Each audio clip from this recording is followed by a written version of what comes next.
2012 May 4-ന് ഇന്നോവയിലെത്തിയ 7-അംഗ സംഘമാണ് T P ചന്ദ്രശേഖരനെ വെട്ടിക്കൊന്നത്. ഇതിൽ 6 പേരും ഗൂഢാലോചനയുടെ ഭാഗമാണ് എന്നാണ് ഹൈക്കോടതിയുടെ കണ്ടെത്തൽ. ഒന്നാം പ്രതി MC അനൂപാണ് ഇന്നോവ ഓടിച്ചിരുന്നത്. മാത്രമല്ല കൊട്ടേഷൻ തുകയായ 1,11,500 രൂപ വിവിധ സമയങ്ങളിലായി വാങ്ങിയതും അനൂപാണ്. രണ്ടാം പ്രതി കിർമാണി മനോജാണ് ഇന്നോവയിൽ ബോംബ് കൊണ്ടുവന്നത്. ആദ്യം വെട്ടിയവരിൽ ഒരാളും കിർമാണി മനോജാണ്.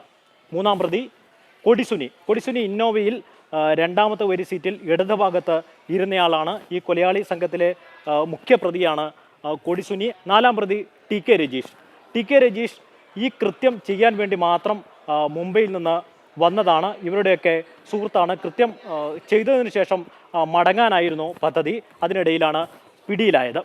അഞ്ചാം പ്രതി മുഹമ്മദ് ഷാഫി കൊടിസുനിയുടെ ഉറ്റ സുഹൃത്താണ്. നിരവധി കേസുകളിൽ പ്രതിയാണ്.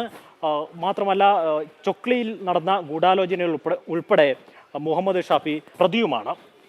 കെ ഷിനോജാണ് ഏറ്റവും കൂടുതൽ തവണ ടി പി ചന്ദ്രശേഖരനെ വെട്ടിയത് എന്ന് കുറ്റപത്രത്തിൽ കാണുന്ന പ്രതി.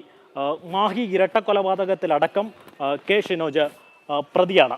ഹൈക്കോടതി ഗൂഢാലോചന കണ്ടെത്തിയ കെ കൃഷ്ണൻ നേരത്തെ വിചാരണ കോടതി വിട്ടയച്ച പ്രതികളിൽ ഒരാളായിരുന്നു. ടി പി ചന്ദ്രശേഖര നിന്റെ തല തെങ്ങിൻ പുക്കുല പോലെ ചിതറും എന്ന് പ്രസംഗിച്ചതാണ് പ്രധാനമായും കെ കൃഷ്ണനെതിരെയുള്ള തെളിവ്. ഇതിന് സാക്ഷിമൊഴികളും ഉണ്ട്. ജ്യോതി ബാബു ചൊക്ലിയിൽ നടന്ന ഗൂഢാലോചനയിലും പിന്നീട് KC രാമചന്ദ്രൻ്റെ തവണ കൊട്ടേഷൻ പ്രതികളുമായി സംസാരിച്ച ഗൂഢാലോചനയിലുമൊക്കെ പങ്കാളിയാണ് ജ്യോതി ബാബു. ഇതിന് സാക്ഷിമൊഴികളുണ്ട്, ഫോൺ റെക്കോർഡുകൾ തെളിവുണ്ട്. ഇങ്ങനെ 8 പ്രതികളാണ് ഗൂഢാലോചന കുറ്റം ഹൈക്കോടതി കണ്ടെത്തിയത്. ഇവർക്കുള്ള ശിക്ഷ എന്താണ് എന്നാണ് ഇനി അറിയേണ്ടത്.